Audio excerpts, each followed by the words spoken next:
नमस्कार, खबरां दे इस बुलेटिन विच तुहाडा स्वागत है। मैं हरचना सेवक। पहला पेश ने चोणवीआं खबरां।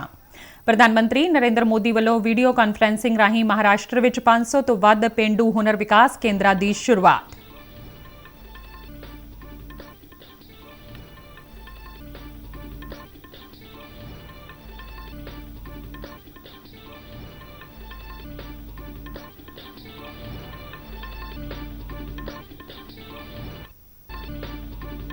ਕੇਂਦਰੀ ਸੜਕ ਆਵਾਜਾਈ ਅਤੇ ਰਾਜਮਾਰਗ ਮੰਤਰੀ ਨਿਤਿਨ ਗਡਕਰੀ ਵੱਲੋਂ ਅੰਮ੍ਰਿਤਸਰ ਵਿੱਚ ਦਿੱਲੀ ਅੰਮ੍ਰਿਤਸਰ ਕਟੜਾ ਐਕਸਪ੍ਰੈਸਵੇ ਦਾ ਨਿਰੀਖਣ। ਪੰਜਾਬ ਲਈ ਕਈ ਹੋਰ ਸੜਕ ਪ੍ਰੋਜੈਕਟਾਂ ਦਾ ਕੀਤਾ ਐਲਾਨ। ਅਟਾਰੀ ਸਰਹੱਦ ਤੇ ਦੇਸ਼ ਦਾ ਸਭ ਤੋਂ ਉੱਚਾ ਰਾਸ਼ਟਰੀ ਝੰਡਾ ਫਹਿਰਾਇਆ। ਸ਼੍ਰੀ ਦਰਬਾਰ ਸਾਹਿਬ ਅੰਮ੍ਰਿਤਸਰ ਵਿਖੇ ਹੋਏ ਨਤਮਸਤਕ।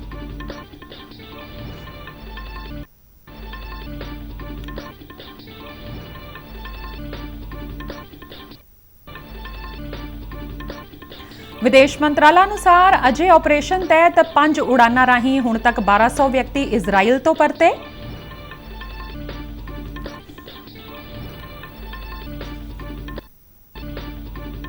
ਅਤੇ ਤਿਉਹਾਰਾਂ ਦੇ ਮੱਦੇਨਜ਼ਰ ਉੱਤਰੀ ਰੇਲਵੇ ਵੱਲੋਂ 34 ਵਿਸ਼ੇਸ਼ ਰੇਲ ਗੱਡੀਆਂ ਚਲਾਉਣ ਦੀ ਯੋਜਨਾ।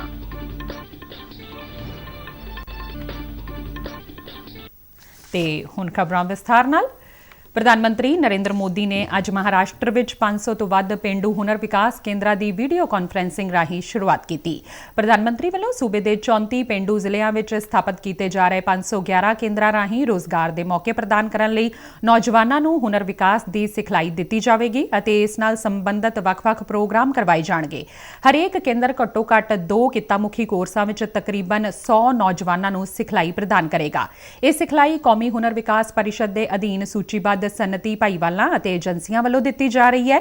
ਇਹਨਾਂ ਕੇਂਦਰਾਂ ਦੀ ਸਥਾਪਨਾ ਨਾਲ ਖੇਤਰ ਨੂੰ ਵਧੇਰੇ ਸਮਰੱਥ ਅਤੇ ਹੁਨਰਮੰਦ ਮਨੁੱਖੀ ਸ਼ਕਤੀ ਵਿਕਸਿਤ ਕਰਨ ਵਿੱਚ ਮਦਦ ਮਿਲੇਗੀ।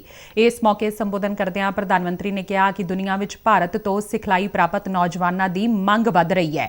ਭਾਰਤ ਦੁਨੀਆ ਦਾ ਇਲੈਕਟ੍ਰੋਨਿਕ ਹੱਬ ਬਣ ਰਿਹਾ ਹੈ। ਉਹਨਾਂ ਕਿਹਾ ਕਿ ਨੌਜਵਾਨਾਂ ਲਈ ਹੁਨਰ ਵਿਕਾਸ ਰਾਹੀਂ ਨੌਕਰੀਆਂ ਹਾਸਲ ਕਰਨੀਆਂ ਆਸਾਨ ਹੋ ਜਾਣਗੀਆਂ। महाराष्ट्र के हमारे बेटे बेटियों के कौशल विकास के लिए इतने बड़े कार्यक्रम का शुभारंभ हो रहा है और मैं जो लाखों नौजवान मेरे सामने बैठे हैं और जो इस कौशल विकास के रास्ते पर आगे बढ़ने का संकल्प लिए हैं, मैं जरूर कहता हूं कि उनके जीवन में आज की ये प्रभात मंगल प्रभात बन गई है। महाराष्ट्र में 511 ग्रामीण कौशल्य विकास ये केंद्रों की स्थापना होने जा रही है। आज पूरी दुनिया में ਕੇਂਦਰੀ ਸੜਕ ਆਵਾਜਾਈ ਅਤੇ ਰਾਜਮਾਰਗ ਮੰਤਰੀ ਨਿਤਿਨ ਗਡਕਰੀ ਨੇ ਅੱਜ ਅੰਮ੍ਰਿਤਸਰ ਵਿੱਚ ਦਿੱਲੀ ਅੰਮ੍ਰਿਤਸਰ ਕਟੜਾ ਐਕਸਪ੍ਰੈਸਵੇ ਦਾ ਨਿਰੀਖਣ ਕੀਤਾ। ਇਹ ਪ੍ਰੋਜੈਕਟ ਭਾਰਤਮਾਲਾ ਪਰਿਯੋਜਨਾ ਦਾ ਇੱਕ ਹਿੱਸਾ ਹੈ। ਉਹਨਾਂ ਨੇ ਭਾਰਤੀ ਰਾਸ਼ਟਰੀ ਹਾਈਵੇ ਅਥਾਰਟੀ ਦੇ ਅਧਿਕਾਰੀਆਂ ਨੂੰ ਮਿਲ ਕੇ ਇਸ ਐਕਸਪ੍ਰੈਸਵੇ ਦੇ ਕੰਮਕਾਜ ਦੀ ਪ੍ਰਗਤੀ ਦਾ ਜਾਇਜ਼ਾ ਲਿਆ। ਇਸ ਮੌਕੇ ਤੇ ਪੰਜਾਬ ਦੇ ਮੁੱਖ ਮੰਤਰੀ ਭਗਵੰਤ ਮਾਨ ਵੀ ਉਹਨਾਂ ਦੇ ਨਾਲ ਮੌਜੂਦ ਸਨ। ਇਸ ਦੌਰਾਨ ਪੱਤਰਕਾਰਾਂ ਨਾਲ ਗੱਲਬਾਤ ਕਰਦਿਆਂ ਨਿਤਿਨ ਗਡਕਰੀ ਨੇ ਪੰਜਾਬ ਲਈ ਕਈ ਨਵੇਂ ਪ੍ਰੋਜੈਕਟ ਸ਼ੁਰੂ ਕਰਨ ਦਾ ਐਲਾਨ ਕੀਤਾ, ਜਿਸ ਵਿੱਚ ਪਰਾਲੀ ਤੋਂ ਬਾਲਣ ਬਣਾਉਣਾ, ਪਾਣੀ ਦੀ ਸੰਭਾਲ, ਜੈਵਿਕ ਇੰਧਨ ਲਈ ਇਥਨੋਲ ਪੰਪ ਅਤੇ ਬਿਆਸ ਦਰਿਆ ਤੇ ਇੱਕ ਇਤਿਹਾਸਿਕ ਗੈਲਰੀ ਦੀ ਉਸਾਰੀ ਸ਼ਾਮਲ ਨੇ। ਕੋਰੀਡੋਰ ਦੀ ਇੱਕ ਪ੍ਰਮੁੱਖ ਵਿਸ਼ੇਸ਼ਤਾ ਵਿੱਚ ਬਿਆਸ ਦਰਿਆ ਤੇ ਏਸ਼ੀਆ ਦਾ ਸਭ ਤੋਂ ਲੰਬਾ 1300 ਮੀਟਰ ਲੰਬਾ ਕੇਬਲ ਸਟੇ ਬ੍ਰਿਜ ਸ਼ਾਮਿਲ ਹੈ। ਉਹਨਾਂ ਦੱਸਿਆ ਕਿ ਅੰਮ੍ਰਿਤਸਰ ਵਿੱਚ ਇੱਕ ਟ੍ਰਾਮਵੇ ਪ੍ਰੋਜੈਕਟ ਵੀ ਵਿਚਾਰ ਅਧੀਨ ਹੈ। पंजाब में एक्सप्रेस हाईवे बना रहे हैं। इसमें 2 प्रकार के हाईवे हैं। जो हाईवे एग्जिस्टिंग रोड में बड़े बनते हैं उसको एक्सप्रेस हाईवे जो है वो ब्राउन कॉरिडोर होते हैं और जो हमने नए बनाते हैं यानी एकदम नया रोड लैंड एक्वायर्ड करके उसको ग्रीन कॉरिडोर बोलते हैं। तो हम लोग पंजाब में 35,000 करोड़ की लागत से 5 ग्रीनफील्ड एवं इकोनॉमिक कॉरिडोर बना रहे हैं, जिसमें दिल्ली से अमृतसर कटरा, सही अर्थ में दिल्ली से अमृतसर यही है हाईवे है कटरा। तो दिल्ली से अमृतसर 4 घंटे में, कटरा 6 घंटे में और श्रीनगर 8 घंटे में होगा। इस रोड की विशेषता ऐसी है तो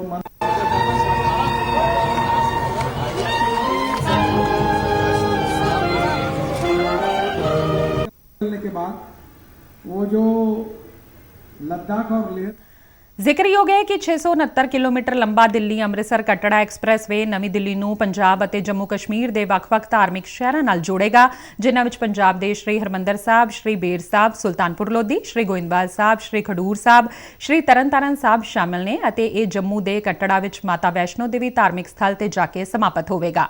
ਇਸ ਐਕਸਪ੍ਰੈਸਵੇ ਨਾਲ ਦਿੱਲੀ ਤੋਂ ਅੰਮ੍ਰਿਤਸਰ ਕਟੜਾ ਰਾਹੀਂ ਦੂਰੀ 58 ਕਿਲੋਮੀਟਰ ਘਟੇਗੀ। ਦਿੱਲੀ ਤੋਂ ਯਾਤਰੀ 4 ਘੰਟਿਆਂ ਵਿੱਚ ਅਤੇ ਅੰਮ੍ਰਿਤਸਰ ਤੋਂ ਕਟੜੇ ਤੱਕ 6 ਘੰਟਿਆਂ ਵਿੱਚ ਪਹੁੰਚ ਸਕਣਗੇ। ਪੰਜਾਬ ਵਿੱਚ ਐਕਸਪ੍ਰੈਸਵੇ ਦੀ ਲੰਬਾਈ 399 ਕਿਲੋਮੀਟਰ ਹੈ, ਜਿਸ ਵਿੱਚੋਂ 296 ਕਿਲੋਮੀਟਰ ਤੇ ਕੰਮ ਸ਼ੁਰੂ ਹੋ ਗਿਆ ਹੈ। ਇਸੇ ਤਰ੍ਹਾਂ ਜੰਮੂ ਕਸ਼ਮੀਰ ਵਿੱਚ ਐਕਸਪ੍ਰੈਸਵੇ ਦੀ ਲੰਬਾਈ 135 ਕਿਲੋਮੀਟਰ ਹੈ, ਜਿਸ ਵਿੱਚੋਂ 120 ਕਿਲੋਮੀਟਰ ਤੇ ਕੰਮ ਚੱਲ ਰਿਹਾ ਹੈ। ਪੰਜਾਬ ਵਿੱਚ ਇਹ ਐਕਸਪ੍ਰੈਸਵੇ ਪਟਿਆਲਾ, ਸੰਗਰੂਰ, ਮਲੇਰਕੋਟਲਾ, ਲੁਧਿਆਣਾ, ਜਲੰਧਰ, ਕਪੂਰਥਲਾ ਤੇ ਗੁਰਦਾਸਪੁਰ ਵਰਗੇ ਸਨਅਤੀ ਇਲਾਕਿਆਂ ਵਿੱਚੋਂ ਗੁਜ਼ਰੇਗਾ। ਇਸ ਨਾਲ ਪੰਜਾਬ, ਹਰਿਆਣਾ, ਹਿਮਾਚਲ ਪ੍ਰਦੇਸ਼ ਅਤੇ ਜੰਮੂ ਅਤੇ ਕਸ਼ਮੀਰ ਦੇ ਸਨਅਤੀ ਵਪਾਰਕ ਸੰਪਰਕ ਵਿੱਚ ਸੁਧਾਰ ਹੋਵੇਗਾ ਅਤੇ ਢੋਆ ਢੁਆਈ ਦੀਆਂ ਲਾਗਤਾਂ ਵਿੱਚ ਵੀ ਕਮੀ ਆਵੇਗੀ। ਇਸ ਦਾ ਸਭ ਤੋਂ ਮਹੱਤਵਪੂਰਨ ਫਾਇਦਾ ਮੋਟਰ ਗੱਡੀਆਂ ਲਈ ਪੈਟਰੋਲ ਅਤੇ ਡੀਜ਼ਲ ਵਿੱਚ ਬਚਤ ਅਤੇ ਪ੍ਰਦੂਸ਼ਣ ਵਿੱਚ ਕਮੀ ਵੀ ਹੋਵੇਗੀ। ਇਸ ਪ੍ਰੋਜੈਕਟ ਦਾ ਨੀਂਹ ਪੱਥਰ ਪ੍ਰਧਾਨ ਮੰਤਰੀ ਨਰਿੰਦਰ ਮੋਦੀ ਵੱਲੋਂ ਪਿਛਲੇ ਸਾਲ ਅਪ੍ਰੈਲ ਵਿੱਚ ਰੱਖਿਆ ਗਿਆ ਸੀ। ਕੇਂਦਰੀ ਮੰਤਰੀ ਨਿਤਿਨ ਗਡਕਰੀ ਨੇ ਅੱਜ ਅੰਮ੍ਰਿਤਸਰ ਵਿੱਚ ਦੇਸ਼ ਦਾ ਸਭ ਤੋਂ ਉੱਚਾ ਰਾਸ਼ਟਰੀ ਝੰਡਾ ਫਹਿਰਾਇਆ। ਇਹ ਤਿਰੰਗਾ ICP ਅਟਾਰੀ ਤੇ ਸਥਾਪਿਤ ਕੀਤਾ ਗਿਆ। ਇਹ ਤਿਰੰਗਾ 418 ਫੁੱਟ ਉੱਚਾ ਹੈ, ਜੋ ਕਿ ਪਾਕਿਸਤਾਨ ਵਿੱਚ ਸਾਫ਼ ਦਿਖਾਈ ਦੇਵੇਗਾ ਤੇ ਪੂਰੀ ਤਰ੍ਹਾਂ ਨਿਗਰਾਨੀ ਯੰਤਰਾਂ ਨਾਲ ਲੈਸ ਹੈ। ਕੇਂਦਰੀ ਮੰਤਰੀ ਨੇ ਅਟਾਰੀ ਸਰਹੱਦ ਤੇ ਸਥਿਤ BSF ਮਿਊਜ਼ੀਅਮ ਵੀ ਵੇਖਿਆ ਅਤੇ BSF ਦੀ ਰਿਟਰੀਟ ਸੈਰੇਮਨੀ ਵਿੱਚ ਵੀ ਹਿੱਸਾ ਲਿਆ।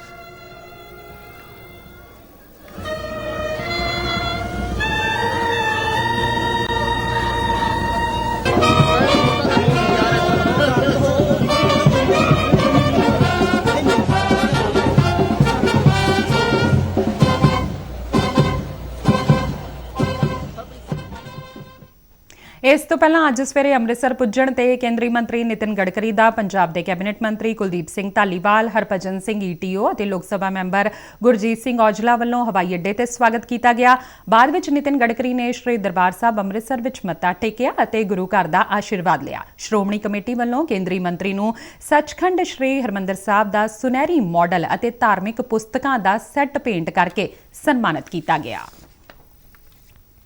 ਇਸ ਦੌਰਾਨ ਪੰਜਾਬ ਦੇ ਮੁੱਖ ਮੰਤਰੀ ਭਗਵੰਤ ਮਾਨ ਨੇ ਆਸ ਪ੍ਰਗਟਾਈ ਕਿ ਦਿੱਲੀ ਕਟੜਾ ਐਕਸਪ੍ਰੈਸਵੇ ਸੂਬੇ ਵਿੱਚ ਲਾਮਿਸਾਲ ਵਿਕਾਸ ਅਤੇ ਖੁਸ਼ਹਾਲੀ ਦੇ ਨਵੇਂ ਦੌਰ ਦੀ ਸ਼ੁਰੂਆਤ ਕਰੇਗਾ।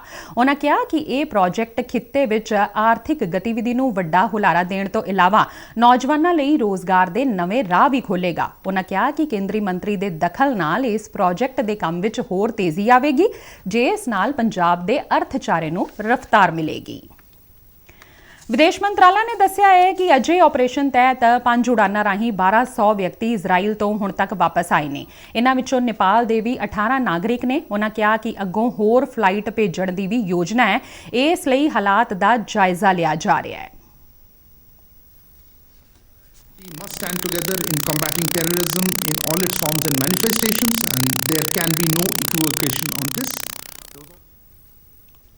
ਵਿਦੇਸ਼ ਮੰਤਰਾਲੇ ਦੇ ਬੁਲਾਰੇ ਅਨੰਦਮ ਬਾਗਚੀ ਨੇ ਦੱਸਿਆ ਕਿ ਭਾਰਤ ਇਜ਼ਰਾਈਲ ਤੇ ਹੋਏ ਭਿਆਨਕ ਅੱਤਵਾਦੀ ਹਮਲੇ ਦੀ ਸਖਤ ਸ਼ਬਦਾਂ ਵਿੱਚ ਨਿੰਦਾ ਕਰਦਾ ਹੈ। ਮਾਲਦੀਵ ਨਾਲ ਸਹਿਯੋਗ ਬਾਰੇ ਉਨ੍ਹਾਂ ਕਿਹਾ ਕਿ ਮਾਲਦੀਵ ਨੂੰ ਜੋ ਵੀ ਸਹਾਇਤਾ ਪ੍ਰਦਾਨ ਕੀਤੀ ਗਈ ਹੈ, ਉਸ ਵਿੱਚ ਲੋਕਾਂ ਦੀ ਭਲਾਈ, ਮਨੁੱਖੀ ਸਹਾਇਤਾ, ਆਫਤ ਰਾਹਤ ਅਤੇ ਗੈਰ ਕਾਨੂੰਨੀ ਸਮੁੰਦਰੀ ਕਾਰਵਾਈਆਂ ਨਾਲ ਨਜਿੱਠਣ ਵਰਗੇ ਖੇਤਰਾਂ ਵਿੱਚ ਮਹੱਤਵਪੂਰਨ ਯੋਗਦਾਨ ਦਿੱਤਾ ਹੈ। ਭਾਰਤ ਹਮੇਸ਼ਾ ਮਾਲਦੀਵ ਨਾਲ ਖੜਾ ਰਹਿੰਦਾ ਹੈ। ਭਾਰਤ ਸਰਕਾਰ ਨੇ ਗੈਰ ਬਾਸਮਤੀ ਸਮੇਤ ਚਾਵਲ ਦੀ ਬਰਾਮਦ ਨੂੰ ਮਨਜ਼ੂਰੀ ਦਿੱਤੀ ਹੈ। ਸਰਕਾਰ ਨੇ 7 ਦੇਸ਼ਾਂ ਨੂੰ 13,40,000 ਟਨ ਗੈਰ ਬਾਸਮਤੀ ਚਾਵਲ ਬਰਾਮਦ ਕਰਨ ਨੂੰ ਮਨਜ਼ੂਰੀ ਦਿੱਤੀ ਹੈ। ਵਿਦੇਸ਼ ਵਪਾਰ ਮਹਾਨਿਦੇਸ਼ਾਲਿਆ ਦੇ ਜਾਰੀ ਇੱਕ ਨੋਟੀਫਿਕੇਸ਼ਨ ਵਿੱਚ ਦੱਸਿਆ ਕਿ ਨੇਪਾਲ, ਕੈਮਰੂਨ, ਕੋਟ ਡੀਵਾ, ਗਿਨੀ ਗਣਰਾਜ, ਮਲੇਸ਼ੀਆ, ਫਿਲੀਪੀਨਜ਼ ਅਤੇ ਸੈਸ਼ਲਜ਼ ਨੂੰ ਚਾਵਲ ਬਰਾਮਦ ਕੀਤਾ ਜਾਵੇਗਾ। ਬਰਤਾਨੀਆ ਦੇ ਪ੍ਰਧਾਨ ਮੰਤਰੀ ਰਿਸ਼ੀ ਸੁਨਕ ਅੱਜ ਇਜ਼ਰਾਈਲ ਪੁੱਜੇ। ਉਨ੍ਹਾਂ ਇਜ਼ਰਾਈਲ ਦੇ ਪ੍ਰਧਾਨ ਮੰਤਰੀ ਬੈਂਜਾਮਿਨ ਨੇਤਨਯਾਹੂ ਨਾਲ ਮੁਲਾਕਾਤ ਕੀਤੀ। ਰਿਸ਼ੀ ਸੁਨਕ ਨੇ ਹਮਾਸ ਦੇ ਹਮਲੇ ਦੀ ਨਿੰਦਾ ਕੀਤੀ ਹੈ। ਆਪਣੇ ਇੱਕ ਸੋਸ਼ਲ ਮੀਡੀਆ ਸੁਨੇਹੇ ਵਿੱਚ ਕਿਹਾ ਕਿ ਉਹ ਇਜ਼ਰਾਈਲ ਦੀ ਜਨਤਾ ਲਈ ਦੁਖੀ ਨੇ ਅਤੇ ਅੱਤਵਾਦ ਵਰਗੀ ਬੁਰਾਈ ਦੇ ਖਿਲਾਫ ਉਨ੍ਹਾਂ ਦੇ ਨਾਲ ਖੜੇ ਨੇ। ਉੱਥੇ ਹੀ ਉਨ੍ਹਾਂ ਨੇ ਹਰੇਕ ਨਾਗਰਿਕ ਦੀ ਜ਼ਿੰਦਗੀ ਦੀ ਰਾਖੀ ਦੀ ਗੱਲ ਵੀ ਕਹੀ। ਉਨ੍ਹਾਂ ਕਿਹਾ ਕਿ ਇਜ਼ਰਾਈਲ ਅਤੇ ਗਾਜ਼ਾ ਵਿਚਕਾਰ ਚੱਲ ਰਹੀ ਜੰਗ ਅਤੇ ਤਣਾਅ ਦੀ ਸਥਿਤੀ ਨਾਲ ਨਜਿੱਠਣ ਲਈ ਹੋਰਨਾਂ ਦੇਸ਼ਾਂ ਨੂੰ ਇਕਜੁੱਟ ਹੋਣ ਦੀ ਲੋੜ ਹੈ। ਆਸ ਕੀਤੀ ਜਾ ਰਹੀ ਹੈ ਕਿ ਸੁਨਕ ਜਲਦੀ ਤੋਂ ਜਲਦੀ ਮਨੁੱਖੀ ਸਹਾਇਤਾ ਦੀ ਇਜਾਜ਼ਤ ਦੇਣ ਅਤੇ ਉੱਥੇ ਫਸੇ ਬਰਤਾਨਵੀ ਨਾਗਰਿਕਾਂ ਨੂੰ ਕੱਢਣ ਲਈ ਇੱਕ ਰਾਹ ਖੋਲ੍ਹਣ ਦੀ ਅਪੀਲ ਵੀ ਕਰਨਗੇ। ਪੰਜਾਬ ਦੇ ਬਾਗਬਾਨੀ ਮੰਤਰੀ ਚੇਤਨ ਸਿੰਘ ਜੋੜਾ ਮਾਜਰਾ ਨੇ ਕਿਹਾ ਹੈ ਕਿ ਪਟਿਆਲਾ ਦੇ ਫੇਫੜਿਆਂ ਵਜੋਂ ਜਾਣੀ ਜਾਂਦੀ 12 ਦਰੀ ਦੀ ਨੁਹਾਰ ਬਦਲੀ ਜਾਵੇਗੀ। ਉਹਨਾਂ ਨੇ ਅੱਜ 12 ਦਰੀ ਵਿੱਚ ਗੁਲਮੋਹਰ ਅਤੇ ਅਮਲਤਾਸ ਦੇ 200 ਬੂਟੇ ਲਗਾਉਣ ਦੀ ਸ਼ੁਰੂਆਤ ਸਰਕਿਟ ਹਾਊਸ ਨੇੜੇ ਸਥਿਤ ਤਿਕੋਣੇ ਪਾਰਕ ਤੋਂ ਕੀਤੀ। ਉਹਨਾਂ ਨੇ ਬਾਗਬਾਨੀ ਵਿਭਾਗ ਨੂੰ 12 ਦਰੀ ਵਿੱਚ ਹੋਰ ਨਵੇਂ ਬੂਟੇ ਲਗਾਉਣ ਦੇ ਨਾਲ-ਨਾਲ ਪੁਰਾਣੀਆਂ ਦੀ ਵੀ ਪੂਰੀ ਸੰਭਾਲ ਕਰਨ ਦੀ ਹਿਦਾਇਤ ਕੀਤੀ। ਇਸ ਮੌਕੇ ਤੇ ਵਿਧਾਇਕ ਅਜੀਤਪਾਲ ਸਿੰਘ ਕੋਹਲੀ ਵੀ ਉਹਨਾਂ ਦੇ ਨਾਲ ਸਨ। ਭਾਰਤੀ ਜਨਤਾ ਪਾਰਟੀ ਦੇ ਕੌਮੀ ਜਨਰਲ ਸਕੱਤਰ ਤਰੁਣ ਚੁਗ ਨੇ ਕਿਹਾ ਹੈ ਕਿ ਪੰਜਾਬ ਦੇ ਮੁੱਖ ਮੰਤਰੀ ਭਗਵੰਤ ਮਾਨ ਨੂੰ ਰਾਜਪਾਲ ਦੇ ਅਹੁਦੇ ਦਾ ਸਤਿਕਾਰ ਕਰਦਿਆਂ ਇਕੱਠੇ ਮਿਲ ਕੇ ਰਾਜ ਦੇ ਹਿੱਤ ਲਈ ਕੰਮ ਕਰਨਾ ਚਾਹੀਦਾ ਹੈ। ਉਹਨਾਂ ਕਿਹਾ ਕਿ ਰਾਜਪਾਲ ਸੰਵਿਧਾਨਕ ਤੌਰ ਤੇ ਇੱਕ ਰਾਜ ਦਾ ਮੁਖੀਆ ਹੁੰਦਾ ਹੈ, ਇਸ ਲਈ ਉਸ ਦਾ ਸਤਿਕਾਰ ਯਕੀਨੀ ਹੋਣਾ ਚਾਹੀਦਾ है। मैं भगवंत मान साहब से अपील करूंगा, राज्यपाल केवल संवैधानिक पद ही नहीं है, वो संविधान का उस प्रदेश में मुखिया है। और ये पहला मौका नहीं है कि पंजाब दे अंदर विपक्ष दी पार्टी दी सरकार सत्ता च होवे, लेकिन कदी भी इंस्टीट्यूशन का अपमान नहीं होया। संवैधानिक मुखिया भी है राज्यपाल और संविधान का रक्षक भी है स्टेट के अंदर। ऐसे च इत्थे लड़ाई नहीं, सहयोग की जरूरत, इकट्ठे मिल के सरकार और पंजाब के हित। ਪਟਿਆਲਾ ਦੇ ਮੁੱਖ ਖੇਤੀਬਾੜੀ ਅਧਿਕਾਰੀ ਡਾਕਟਰ ਗੁਰਨਾਮ ਸਿੰਘ ਨੇ ਕਿਸਾਨਾਂ ਨੂੰ ਕਣਕ ਦੀ ਬਿਜਾਈ ਅਕਤੂਬਰ ਦੇ ਚੌਥੇ ਹਫ਼ਤੇ ਤੋਂ ਸ਼ੁਰੂ ਕਰਨ ਦਾ ਸੁਝਾਅ ਦਿੱਤਾ ਹੈ। ਪਟਿਆਲਾ ਤੋਂ ਜਾਰੀ ਇੱਕ ਪ੍ਰੈਸ ਬਿਆਨ ਵਿੱਚ ਉਹਨਾਂ ਕਿਹਾ ਕਿ ਅਕਤੂਬਰ ਦਾ ਚੌਥਾ ਹਫ਼ਤਾ, ਜਿਸ ਦੌਰਾਨ ਰਾਤ ਦਾ ਤਾਪਮਾਨ 20 ਤੋਂ 25 ਡਿਗਰੀ ਦਰਮਿਆਨ ਰਹਿੰਦਾ ਹੈ, ਕਣਕ ਦੀ ਬਿਜਾਈ ਲਈ ਢੁਕਵਾਂ ਹੈ। ਉਹਨਾਂ ਕਿਹਾ ਕਿ ਪੰਜਾਬ ਦੇ ਜ਼ਿਆਦਾਤਰ ਇਲਾਕਿਆਂ ਵਿੱਚ ਮੀਂਹ ਪੈਣ ਕਾਰਨ ਰਾਤ ਦਾ ਤਾਪਮਾਨ ਘਟ ਚੁੱਕਾ ਹੈ ਅਤੇ ਖੇਤਾਂ ਵਿੱਚ ਨਮੀ ਹੋਣ ਕਾਰਨ ਕਿਸਾਨ ਸਹੀ ਵਤਰ ਆਉਣ ਤੇ ਅਗਲੇ ਹਫ਼ਤੇ ਦੌਰਾਨ ਕਣਕ ਦੀ ਬਿਜਾਈ ਕਰ ਸਕਦੇ ਨੇ। ਉਹਨਾਂ ਦੱਸਿਆ ਕਿ ਕਿਸਾਨਾਂ ਨੂੰ ਕਣਕ ਦੀਆਂ ਵੱਖ-ਵੱਖ ਕਿਸਮਾਂ 50% ਸਬਸਿਡੀ ਤੇ ਐਗਰੀ ਮਸ਼ੀਨਰੀ pb.com ਰਾਹੀਂ ਰਜਿਸਟ੍ਰੇਸ਼ਨ ਕਰਕੇ ਦਿੱਤੀਆਂ ਜਾ ਰਹੀਆਂ ਨੇ, ਜਿਨ੍ਹਾਂ ਦਾ ਬੀਜ ਕਿਸਾਨਾਂ ਨੂੰ ਅਗਲੇ ਹਫ਼ਤੇ ਤੋਂ ਬਲਾਕ ਖੇਤੀਬਾੜੀ ਦਫ਼ਤਰਾਂ ਤੋਂ ਸਬਸਿਡੀ ਕੱਟ ਕੇ ਦਿੱਤਾ ਜਾਵੇਗਾ। ਉੱਤਰੀ ਰੇਲਵੇ ਵੱਲੋਂ ਤਿਉਹਾਰਾਂ ਦੇ ਸੀਜ਼ਨ ਦੇ ਮੱਦੇਨਜ਼ਰ 34 ਵਿਸ਼ੇਸ਼ ਰੇਲ ਗੱਡੀਆਂ ਚਲਾਈਆਂ ਜਾਣਗੀਆਂ। ਉੱਤਰੀ ਰੇਲਵੇ ਦੇ ਜਨਰਲ ਮੈਨੇਜਰ ਸ਼ੋਭਨ ਚੌਧਰੀ ਨੇ ਦੱਸਿਆ ਕਿ ਇਹ ਵਿਸ਼ੇਸ਼ ਗੱਡੀਆਂ ਜ਼ਿਆਦਾਤਰ ਦੇਸ਼ ਦੇ ਪੂਰਬੀ ਭਾਗ ਲਈ ਚਲਾਈਆਂ ਜਾਣਗੀਆਂ। ਉਹਨਾਂ ਦੱਸਿਆ ਕਿ ਯਾਤਰੀਆਂ ਲਈ ਮੁਸ਼ਕਿਲ ਰਹਿਤ ਸਫ਼ਰ ਨੂੰ ਯਕੀਨੀ ਬਣਾਉਣ ਲਈ ਇਨ੍ਹਾਂ ਗੱਡੀਆਂ ਵਿੱਚ ਲੋੜੀਂਦੀ ਗਿਣਤੀ ਮੁਤਾਬਕ ਡੱਬੇ ਜੋੜੇ ਜਾਣਗੇ। ਰੇਲਵੇ ਅਧਿਕਾਰੀ ਨੇ ਦੱਸਿਆ ਕਿ ਤਿਉਹਾਰਾਂ ਦੇ ਮੱਦੇਨਜ਼ਰ ਕੌਮੀ ਰਾਜਧਾਨੀ ਦੇ ਰੇਲਵੇ ਸਟੇਸ਼ਨਾਂ ਤੇ ਵਿਸ਼ੇਸ਼ ਡੈਸਕ ਅਤੇ ਭੀੜ ਪ੍ਰਬੰਧਨ ਪ੍ਰਣਾਲੀ ਸਮੇਤ ਖਾਸ ਬੰਦੋਬਸਤ ਕੀਤੇ ਜਾਣਗੇ। ਉਹਨਾਂ ਯਾਤਰੀਆਂ ਨੂੰ ਕਾਲਾਬਾਜ਼ਾਰੀ ਤੋਂ ਬਚਣ ਅਤੇ ਰੇਲਵੇ ਦੀ ਸੰਬੰਧਿਤ ਵੈਬਸਾਈਟ ਅਤੇ ਰੇਲਵੇ ਦੇ ਟਿਕਟ ਕਾਊਂਟਰਾਂ ਤੋਂ ਟਿਕਟ ਲੈਣ ਦੀ ਅਪੀਲ ਕੀਤੀ। ਜਲੰਧਰ ਛਾਉਣੀ ਦੇ ਕੇਂਦਰੀ ਵਿਦਿਆਲਿਆ ਨੰਬਰ 2 ਵਿੱਚ PM ਸ਼੍ਰੀ ਯੋਜਨਾ ਤਹਿਤ ਯੋਗਾ ਸੈਸ਼ਨ ਕਰਵਾਇਆ ਗਿਆ। ਯੋਗ ਆਚਾਰਿਆ ਨੇ ਭਸਤ੍ਰਿਕਾ, ਕਪਾਲਭਾਂਤੀ, ਅਨੁਲੋਮ ਵਿਲੋਮ ਵਰਗੇ ਯੋਗ ਅਭਿਆਸਾਂ ਦੇ ਲਾਭ ਬਾਰੇ ਦੱਸਿਆ। ਉਹਨਾਂ ਨੇ ਤੰਦਰੁਸਤ ਮਨ ਅਤੇ ਤਨ ਲਈ ਯੋਗਾ ਅਤੇ ਪ੍ਰਾਣਾਯਾਮ ਦਾ ਲਗਾਤਾਰ ਅਭਿਆਸ ਕਰਨ ਦਾ ਸੱਦਾ ਦਿੱਤਾ। ਵਿਦਿਆਰਥੀਆਂ ਨੂੰ ਕਈ ਯੋਗ ਆਸਣ ਸਿਖਾ ਕੇ ਯੋਗਾ ਨੂੰ ਰੋਜ਼ਾਨਾ ਜੀਵਨ ਦਾ ਅੰਗ ਬਣਾਉਣ ਲਈ ਪ੍ਰੇਰਿਤ ਕੀਤਾ ਗਿਆ। ICC ਕ੍ਰਿਕਟ ਵਿਸ਼ਵ ਕੱਪ ਦੇ ਅੱਜ ਪੁਣੇ ਵਿੱਚ ਖੇਡੇ ਜਾ ਰਹੇ ਮੁਕਾਬਲੇ ਵਿੱਚ ਬੰਗਲਾਦੇਸ਼ ਨੇ ਭਾਰਤ ਸਾਹਮਣੇ ਜਿੱਤ ਲਈ 257 ਦੌੜਾਂ ਦਾ ਟੀਚਾ ਰੱਖਿਆ ਹੈ। ਬੰਗਲਾਦੇਸ਼ ਨੇ ਟਾਸ ਜਿੱਤ ਕੇ ਪਹਿਲਾਂ ਬੱਲੇਬਾਜ਼ੀ ਕਰਦਿਆਂ ਮਿੱਥੇ 50 ਓਵਰਾਂ ਵਿੱਚ 8 ਖਿਡਾਰੀਆਂ ਪਿੱਛੇ 256 ਦੌੜਾਂ ਬਣਾਈਆਂ। ਲਿਟਨ ਦਾਸ ਨੇ ਸਭ ਤੋਂ ਵੱਧ 66 ਅਤੇ ਤਨਜ਼ੀਦ ਹਸਨ ਨੇ 51 ਦੌੜਾਂ ਦਾ ਯੋਗਦਾਨ ਪਾਇਆ। ਭਾਰਤ ਦੇ ਗੇਂਦਬਾਜ਼ਾਂ ਬੁਮਰਾਹ, ਜਡੇਜਾ ਅਤੇ ਸਿਰਾਜ ਨੇ 2-2 ਵਿਕਟਾਂ ਲਈਆਂ। ਖਬਰਾਂ ਲਿਖੇ ਜਾਣ ਤੱਕ 257 ਦੌੜਾਂ ਦੇ ਟੀਚੇ ਦਾ ਪਿੱਛਾ ਕਰਦਿਆਂ ਭਾਰਤ ਨੇ 3 ਓਵਰਾਂ ਵਿੱਚ ਬਿਨਾਂ ਕਿਸੇ ਨੁਕਸਾਨ ਦੇ 27 ਦੌੜਾਂ ਬਣਾ ਲਈਆਂ ਸਨ। ਖਬਰਾਂ ਦੇ ਬੁਲੇਟਿਨ ਸਾਡੇ ਦਰਸ਼ਕ RNUDDK ਜਲੰਧਰ ਦੇ YouTube ਚੈਨਲ, Facebook ਪੇਜ ਅਤੇ X ਤੇ ਵੀ ਦੇਖ ਸਕਦੇ ਨੇ। ਬੁਲੇਟਿਨ ਦੇ ਅਖੀਰ ਵਿੱਚ ਚੋਣਵੀਆਂ ਖਬਰਾਂ ਇੱਕ ਵਾਰ ਫਿਰ ਤੋਂ। ਪ੍ਰਧਾਨ ਮੰਤਰੀ ਨਰਿੰਦਰ ਮੋਦੀ ਵੱਲੋਂ ਵੀਡੀਓ ਕਾਨਫਰੰਸਿੰਗ ਰਾਹੀਂ ਮਹਾਰਾਸ਼ਟਰ ਵਿੱਚ 500 ਤੋਂ ਵੱਧ ਪੇਂਡੂ ਹੁਨਰ ਵਿਕਾਸ ਕੇਂਦਰਾਂ ਦੀ ਸ਼ੁਰੂਆਤ। ਕੇਂਦਰੀ ਸੜਕ ਆਵਾਜਾਈ ਅਤੇ ਰਾਜਮਾਰਗ ਮੰਤਰੀ ਨਿਤਿਨ ਗਡਕਰੀ ਵੱਲੋਂ ਅੰਮ੍ਰਿਤਸਰ ਵਿੱਚ ਦਿੱਲੀ ਅੰਮ੍ਰਿਤਸਰ ਕੱਟੜਾ ਐਕਸਪ੍ਰੈਸਵੇ ਦਾ ਨਿਰੀਖਣ। ਪੰਜਾਬ ਲਈ ਕਈ ਹੋਰ ਸੜਕ ਪ੍ਰੋਜੈਕਟਾਂ ਦਾ ਕੀਤਾ ਐਲਾਨ। ਅਟਾਰੀ ਸਰਹੱਦ ਤੇ ਦੇਸ਼ ਦਾ ਸਭ ਤੋਂ ਉੱਚਾ ਰਾਸ਼ਟਰੀ ਝੰਡਾ ਫਹਿਰਾਇਆ। ਸ਼੍ਰੀ ਦਰਬਾਰ ਸਾਹਿਬ ਅੰਮ੍ਰਿਤਸਰ ਵਿਖੇ ਹੋਏ ਨਤਮਸਤਕ।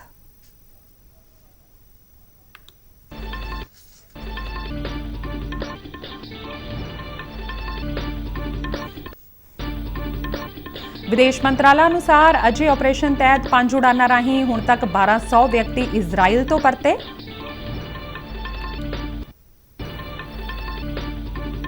ਅਤੇ ਤਿਉਹਾਰਾਂ ਦੇ ਮੱਦੇਨਜ਼ਰ ਉੱਤਰੀ ਰੇਲਵੇ ਵੱਲੋਂ 34 ਵਿਸ਼ੇਸ਼ ਰੇਲ ਗੱਡੀਆਂ ਚਲਾਉਣ ਦੀ ਯੋਜਨਾ। ਤੇ ਇਸ ਦੇ ਨਾਲ ਹੀ ਖਬਰਾਂ ਦਾ ਇਹ ਬੁਲੇਟਿਨ ਖਤਮ ਹੁੰਦਾ ਹੈ। ਇਜਾਜ਼ਤ ਦਿਓ, ਨਮਸਕਾਰ।